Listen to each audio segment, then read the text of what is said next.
Okay, let's say that you've got a brother, a sister, a dad, a friend, or a coworker who's willing to admit that Jesus Christ walked the earth and did some things, good things, and was a moral teacher. But they're not willing to admit that Jesus Christ was divine, or they're unwilling to admit that Jesus Christ was, in fact, the Son of God, or that he was Emmanuel, God with us. How can you respond to them? As we're going to look at today. So, what's the answer?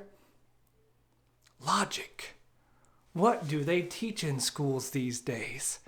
That was the response of the professor to Susan and Peter when they came to him saying that Lucy had gone into Narnia and come back and related this story about this marvelous place where she had been.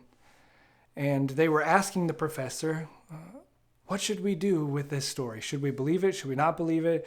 Edmund says that he was there, and then he said he wasn't there. Who do we believe? And the professor says that exact thing. Logic. What do they teach in schools these days? And that's the answer to this problem with someone who's willing to admit that Jesus was a great moral teacher, but that he wasn't God. It's answered with logic. Now, what do we mean by logic? Well, logic is a form of consistent thinking. It's the process, or looking at the process, the art of reasoning well. A lot of people like to talk about critical thinking and say, what we need in schools today is more critical thinking. Kids who are taught not what to think, but how to think.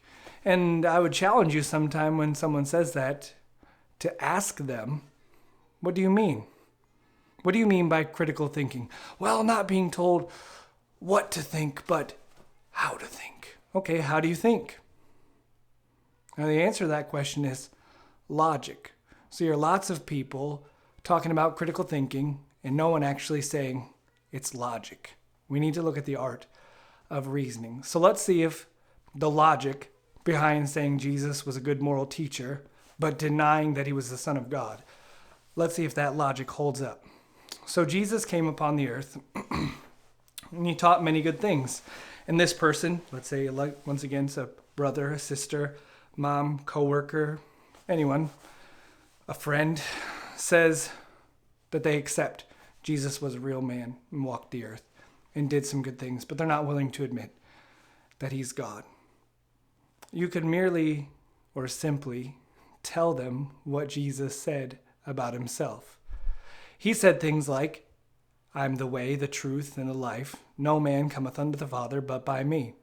He said things like, thy sins be forgiven thee, implying that he's the one that has power to forgive sins, implying he's the one sinned against.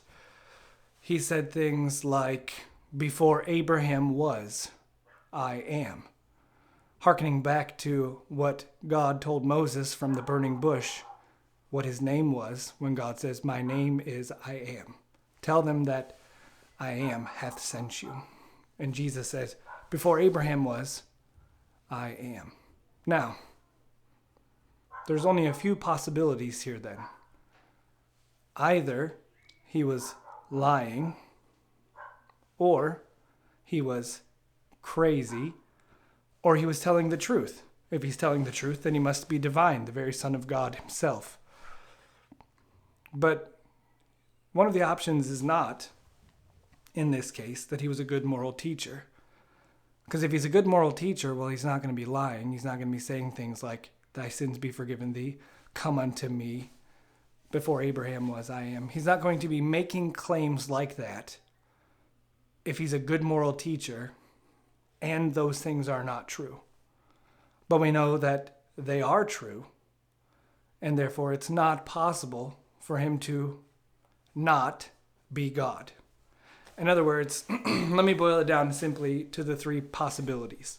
The three possibilities are Jesus was who he says he was, or he was a lunatic, or he was a liar.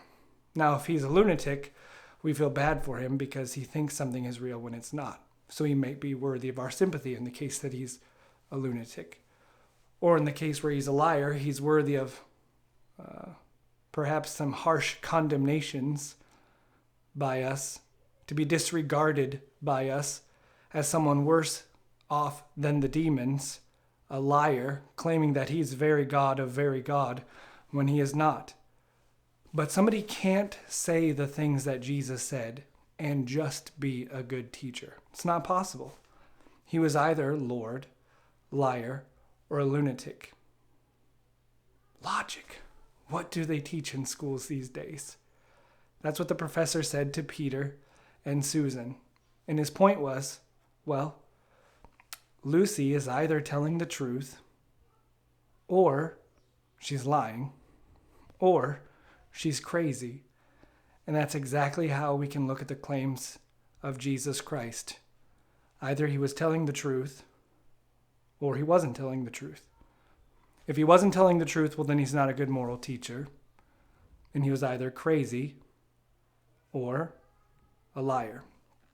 In one case, thinking he was telling the truth when he wasn't. In another case, knowingly deceiving others. Another way to summarize this argument is mad, bad, or God. Mad as in crazy. The folks across the pond will understand that one. So, this is the argument. You can share it with your friends, family, whosoever. But we cannot, the whole point is, we cannot affirm that Christ is a moral teacher, but not God, if we grant that he said the things the New Testament records. Namely, if he really said those things, like, come unto me, I'm the way, the truth, and the life, before Abraham was, I am. If he said those things, then they were either true or not true. And if they're not true, there's only two possibilities. He's lying or he's crazy. So those are the only options. Either he is Lord, liar, or lunatic. Either he is mad, bad, or God. And you can use that argument to help convince other people who might be wrestling with the very same thing.